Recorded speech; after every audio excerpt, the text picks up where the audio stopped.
안녕하세요. 국민이주 김정 대표입니다. 최근 트럼프 대통령의 관세 정책이 장기적인 전략인지 협상을 위한 전술인지에 대해 불확실성이 투자자들의 우려를 키우고 있는데, 오늘은 자산가들의 글로벌 부의 이동을 주제로 실제 데이터를 기반으로 인사이트를 나누고자 합니다.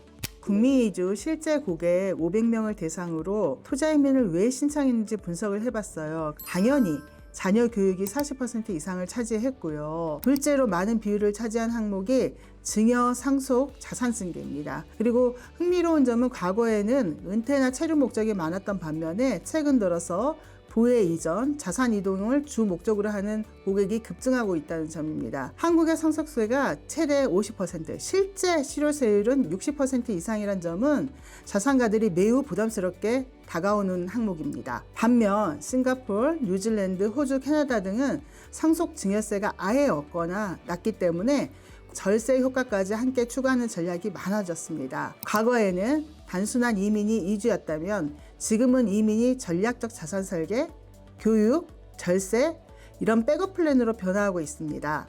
그럼 상속 증여세가 없는 나라에 대해서 한번 살펴보겠습니다. 보시면 홍콩, 싱가포르, 포르투갈, 뉴질랜드, 캐나다, 호주, 멕시코, 말레이시아 모두 다 이제 상속세가 없습니다. 그리고 싱가포르는 2008년도에 상속세를 폐지했고요. 현재 아예 증여세도 부과하지 않습니다. 뉴질랜드, 호주 역시 세금 부담이 없고요. 포르투갈 경우에는 직계가족 간의 상속과 증여에 대해서는 면세 혜택을 줍니다. 이처럼 세제가 단순하고 명확한 국가는 자산가들이 자녀에게 자산을 이전하거나 해외 거주를 고려할 때 투자이민 선호국가로 분류가 됩니다. 상속세와 증여세 부담이 큰 국가를 보면요. 1위가 일본, 2위가 대한민국, 그리고 이제 프랑스, 영국, 미국 순인데요. 보시면 일본 55%, 한국 50%지만 한국은 최대 주유 상속 시에 실효세율이 한 60%에 달하잖아요. 굉장히 높죠. 그리고 이제 프랑스, 미국, 독일, 스페인 등 유럽과 북미 국가들도 높은 세율은 적용하지만 공제 제도가 이제 발달이 돼 있어서 실제 미국 같은 경우에는 1,399만 불이면 200억까지는 공제가 가능하거든요. 그리고 프랑스는 직계가족에 대해서 공제를 해주고 있고요. 그래서 이런 국가들은 신탁이나 유산관리 전략을 함께 이제 활용해야 되는데 단순 이민보다는 전문적인 자산 구조 설계가 이제 병행이 돼야 되는 국가입니다. 자산가들이 선호하는 이민 국가들의 세제를 한번 비교를 해보면요. 미국은 상속세가 18에서 한 40% 정도, 그러나 공제가 1,399만 불까지 대략 한 200억까지 공제가 되는 거고요. 캐나다, 호주는 아예 없죠. 뉴질랜드도 없고요. 그렇기 때문에 이 국가들은 이민 선호 국가 제일 많이 가죠. 실제 영국의 경우는 40% 상속세가 존재하지만 7년 전에 증여한 자산은 과세 대상이 되지 않아요. 그리고 포르투갈 역시 직계가족 간의 자산 이전은 면세이므로 유럽 투자이민 목적지로 아주 각광을 받고 있죠. 이처럼 세제 비교는 단순한 숫자 비교가 아니고요.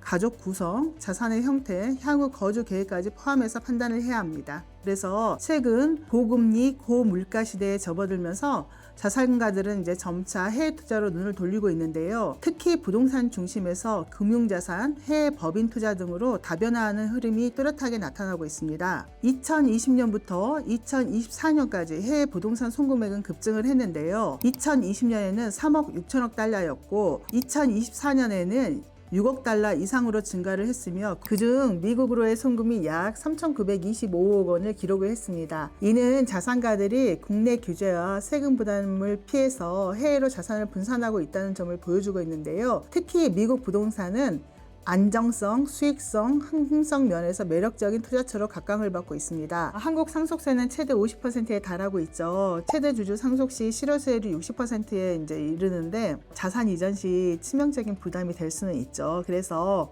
OECD 국가 중에서는 가장 높은 수준의 세율인데요. 이로 인해서 한국의 많은 고액 자산가들이 합법적으로 세금을 줄일 수 있는 방법을 모색합니다. 그 중에 하나가 바로 해외 이주와 글로벌 신탁 등을 통한 전략적인 자산 설계죠. 2022년부터 2024년도까지 고액 자산가의 해외 이주는 지속적으로 증가를 해왔는데요. 2022년 약 400명, 2023년 800명, 2024년 1200명 이상이 고액 자산가들이 한국을 떠난 것으로 추정이 됩니다. 이들의 주요 목적지는 미국, 호주, 싱가포르, 뉴질랜드 등 세제와 교육 환경이 우수한 국가들입니다. 이제 이민은 절세 플러스 자산 보호라는 관점에서 접근을 해야 합니다. 2024년 미국 대선 이후 트럼프 전 대통령의 재등장으로 인해서 미국 이민 정책이 방향성이 다시 주목받고 있는데요. 2022년부터 2024년도까지 100만 달러 이상 순유출이 어느 나라로 제일 많이 됐냐면요. 미국, 호주, 싱가포르, 뉴질랜드 이 순서입니다. 세제나 교육 환경 우수한 국가들이죠. 미국이 이제 압도적으로 사실 많은데요.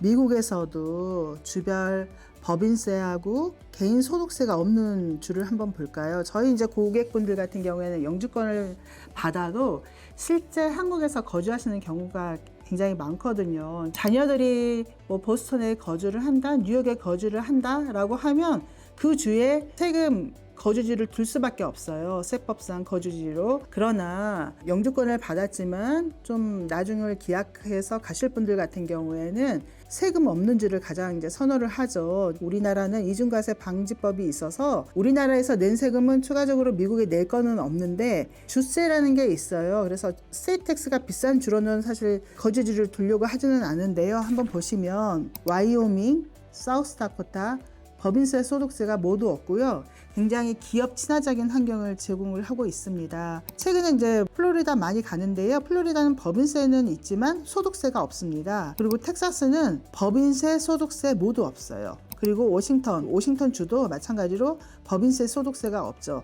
그래서 세법상 거주지를 텍사스로 이제 굉장히 많이 가는데요. 텍사스는 법인세와 개인소득세 모두 없습니다. 그렇기 때문에 강력한 세제 혜택을 제공을 하고 이는 기업의 이익과 개인소득이 온전히 손에 남는 환경을 조성을 하고 있죠. 이러한 세제 환경은 낮은 운영 비용과 규제 완화로 이어져서 특히 스타트업, 중소기업들이 자유롭게 성장할 수 있는 여건을 마련을 하는데요. 텍사스는 이제 개인소득세 법인세는 없는데요. 재산세율은 1.9% 수준으로 유지는 하고 있죠. 캘리포니아는 소득세가 최고 이제 13.30%고요. 재산세는 작지만 법인세가 8%가 넘어서 세 부담이 굉장히 높은 주입니다. 뉴욕도 소득세는 10%가 넘고요. 재산세가 한 1.7%, 법인세가 7% 높죠. 뉴저지, 하와이 각각 소득세가 최고 10%에서 11%, 재산세는 0.2에서 2.5%까지 되고요. 법인세는 6.4에서 9%를 부과합니다. 텍사스는 이러한 비교를 통해 낮은 세제 부담과 규제 완화를 동시에 제공하고 있고요. 기업과 개인 모두에게 굉장히 매력적이죠. 삼성 따라서 텍사스로 진출하는 한국 기업들을 한번 봐볼까요? 여기 보시면 특히 이제 반도체 기업들이 많죠. 솔브레인이라든지 한양, 그리고 아이마켓 코리아, 삼성의 이제 1차 벤더죠, 여기가. 그리고 머티리얼, 여기도 이제 반도체 기업인 거. 그래서 삼성 반도체 주변으로 굉장히 한국 기업들이 많이 가고 있고요. 글로벌 기업 중에서 우리 휴레패커드, 텍사스, 오스틴 주변에가 있고요. 엔비디아, 핫하죠. 애플, 마이크로소프트, 퀄컴, IBM, 애플, 델, 삼성이 있고요. 그리고 드랍박스, 페이스북, 인텔, 구글, 오라클, 최근에 트럼프 대통령과 굉장히 핫한 분 계시죠? 머스크 형님이라고. 예, 테슬라 여기 있고요. 그래서 글로벌 기업들이 텍사스로 많이 갈 수밖에 없죠. 법인세, 또 소득세가 없기 때문에. 2020년 이제 코로나 팬데믹 때 미국 기준금리가 굉장히 낮았죠. 그러면서 한국 개인 투자자분들 같은 경우에 해외 부동산에 굉장히 많이 관심을 보였는데 2020년도에 코로나 시기임에도 불구하고 사실 그때 해외 부동산 투자가 많이 있었거든요. 두 가지 경우로 하는 것 같아요. 이제 한국 내 거주자 같은 경우에는 부동산 취득 자금으로 나가는 거고요. 자금이 나가서 이제 해외 부동산 취득을 하고, 개인이 이제 해외 부동산을 취득을 하면 해외에서 부동산을 양도를 하면 다시 한국으로 가지고 와서 그 해외 부동산에 대한 양도세를 내야 되는 거거든요. 그러다 보니까 이제 저희한테 그 해외 법인 설립을 저희한테 자문을 많이 구하십니다. 그래서 이제 해외 부동산을 구입을 할 때 법인을 통해서 취득을 많이 하시는데, 한국 개인 투자자가 해외 부동산을 취득을 하면은 다시 한국으로 가져와야 되지만 법인을 통해서 해외 부동산을 취득을 하게 되면은 미국은요 1031 익스체인지라고 해서 같은 이제 그 동종의 용도의 부동산을 6개월 안에 매수 완료까지 하면은 양도세를 유예해 주는 제도가 있거든요. 일단 라이트 카인드 익스체인지라고 하죠. 그래서 상업용이면 상업용, 주거용이면 주거용. 단 법인을 통해서 부동산을 매입을 하면 텐서리언 익스체인지를 활용을 할 수가 있는데, 단 이제 상업용이면 상업용, 주거용이면 주거용 할 때 매도를 하고 45일 안에 계약을 하고 6개월 안에 잔금을 치르면 양도세를 유예를 받을 수가 있고요. 이건 한국에서 봤을 때는 해외에서의 어떤 사업으로 보이는 거예요. 그래서 미국 내에서 계속 부동산을 사고 팔고 하면서 법인을 유지를 하고, 한국에서 법인에 대해서 재무제표만 보고를 하면은 계속 부동산을 할 수 있는 장점이 있기 때문에 요새는 개인 투자자들도 이 정보를 많이 얻고 저희한테 법인 설립을 많이 의뢰를 합니다. 최근 한국 자산가들이 이제 미국 부동산에 관심을 보이게 된 거는요. 이제 한국은 이제 다주택을 보유하기가 어렵잖아요. 근데 미국에 부동산을 취득을 하면 몇 채를 보유해도 한국에서는 중과 대상이 되는 게 아니니까 미국으로 이제 눈을 돌리고 있고요. 그리고 미국은 부동산 취득세가 없습니다. 앞서 제가 말씀드린 것처럼 6개월 안에 타 부동산을 다시 매도하고 매수하고 이런 과정을 거치면서 양도세를 세이브할 수 있고, 마지막 그게 내가 상속을 할 때 결국에는 양도세를 내지 않고 시장의 마켓밸류로 다음 세대에 상속을 해줄 수가 있기 때문에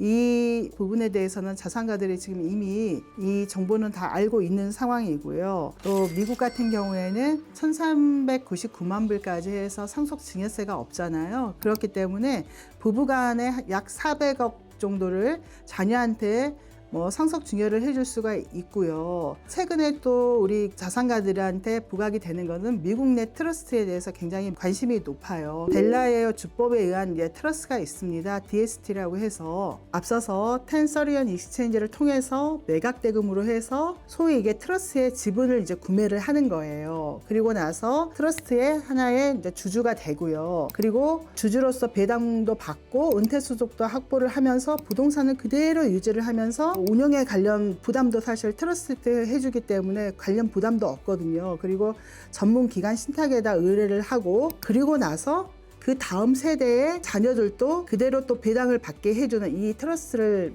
자산가들은 굉장히 많이 고민을 하고 있는데요. 이 다음 시간에는 제가 트러스트 전문 변호사님하고 같이 나와서 질문하고 답변을 해주는 시간을 만들겠습니다. 여러분의 부와 미래를 위한 깊이 있는 인사이트로 찾아뵙겠습니다. 감사합니다.